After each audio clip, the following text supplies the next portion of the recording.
C'est l'heure et le jour de vous offrir l'actualité de la semaine. Mesdames et messieurs, bienvenue. À la présidence, le président de la République, Félix-Antoine Tshisekedi, reste ferme à sa décision de ne pas négocier avec le rebelle du 23, auteur de massacres de compatriotes congolais vivant à l'est de la République démocratique du Congo. La cérémonie traditionnelle de change de vie avec le corps diplomatique accrédité en République démocratique du Congo a été présidée par le chef de l'État, Félix-Antoine Tshisekedi, ce mardi au Palais de la Nation.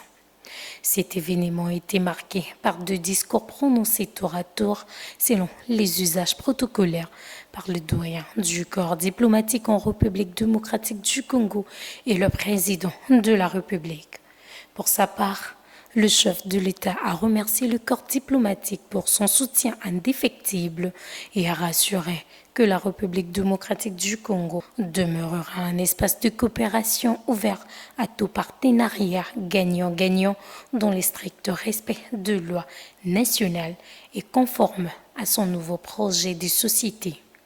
Face au corps diplomatique, le président Tshisekedi a rappelé la position du pays sur l'agression dont il est victime dans l'est du pays. S'agissant de cette crise, et particulièrement de l'occupation d'une partie de la province du Nord Kivu par la coalition composée des forces de défense rwandaises, les RDF en sigle, et du groupe terroriste du M23, la position de mon gouvernement se résume en 4 points, à savoir, premièrement, mon gouvernement réitère le caractère non négociable de la souveraineté et de l'intégrité territoriale de la République démocratique du Congo, de même que le bien-être de ses populations.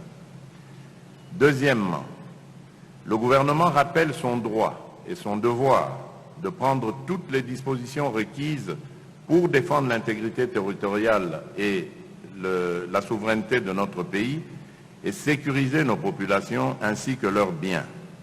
Le président de la République a par ailleurs lancé un appel pressant aux instances onusiennes, à l'Union africaine et aux organisations régionales pour que soient initiées des sanctions ciblées à l'encontre de responsables rwandais et du 23 qui violent la souveraineté de la République démocratique du Congo. Le chef de l'État a enfin salué les déploiements dans la province du Nord Kivu de la force régionale de la communauté de développement de l'Afrique australe, venue en appui aux forces armées de la République démocratique du Congo dans les opérations menées contre les coalitions RDF 23. Cette cérémonie s'est clôturée par une séance de salutation entre le président de la République et les différents diplomates. Toujours à la présidence, c'est en jour pour jour que le leader politique Étienne Tshisekedi Ouamulumba a quitté la terre de ses ancêtres. À cette occasion, le président Félix-Antoine Tshisekedi a accordé une importante capitale aux 37 ans de lutte politique qu'a mené son père, qui demeure un modèle pour lui. Une messe d'action de grâce a été dite ce jeudi, à laquelle a pris part le président de la République, les autorités ainsi que la famille pour honorer le docteur Étienne Tshisekedi décédé le 1er février 2017 à Bruxelles. Parlons sécurité, le général Peter Chirimwami, gouverneur militaire de la province du Nord Kivu, a annoncé que tous les nouveaux venus dans la ville de Goma seront désormais identifiés dans le but de sécuriser cette partie de la République. Dans une réunion du Conseil provincial de sécurité élargie au cadre de base de la ville de Goma tenue ce mercredi 31 janvier, que le gouverneur militaire de la province du Nord Kivu, Le général Peter Chirimwami a décidé d'identifier tout le nouveau venu dans la ville touristique de Goma à l'est de la République. Au cours de ces conseils de sécurité, l'autorité provinciale a indiqué que cette décision va réduire non seulement la criminalité dans le chef-lieu du Nord Kivu, mais aussi la menace de terroristes du 23. On a aussi pris une mesure d'identifier les nouveaux venus dans la ville et que chaque matin à 10h30, nous devons avoir la liste des gens qui sont arrivés dans la ville ou ceux qui sont sortis de la ville pour qu'on soit sûr avec qui nous vivons. Il y a un cadre de base qu'on appelle Jonathan, à qui son chef a demandé qu'il participe à la réunion. Il a dit qu'il ne peut pas. Ça, c'est une insubordination et nous ne pouvons pas encourager cela, surtout qu'il entretient le banditisme au niveau de sa cellule. On n'a pas accordé 10 jours pour évaluer. Ce qui est vrai, on avait parlé d'une semaine et après une semaine, on a trouvé que c'était tôt. Pour savoir si la mesure est bonne ou mauvaise, dans 7 jours, c'était difficile. Et nous nous sommes accordés qu'après 30 jours, nous allons revenir ensemble pour évaluer cette mesure. Le chef de l'exécutif provincial a ordonné au maire de ville d'exécuter en urgence la décision.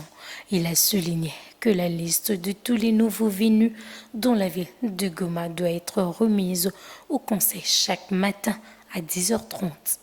En outre, s'agissant de la mesure interdisant le moto de circuler après 18h, le Conseil provincial de la sécurité a décidé de la prolonger de 30 jours pour mieux évaluer son impact.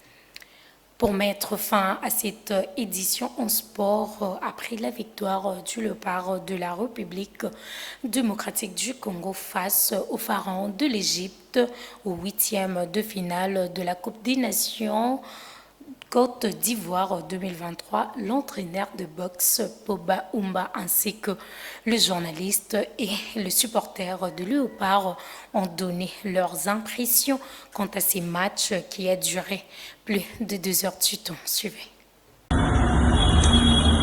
Alors, le match d'hier, la RDC contre les pharaons de l'Égypte. Bon, quoi qu'il en soit, c'est déjà un résultat historique, parce que je pense que la dernière fois, si je ne me trompe pas, la dernière fois que nous avions battu l'Égypte, c'était en 1974. Donc ça fait 50 ans pratiquement. Donc c'est déjà quelque chose d'historique. Alors, le quart de finale contre la Guinée, je crois que nous avons toutes nos chances.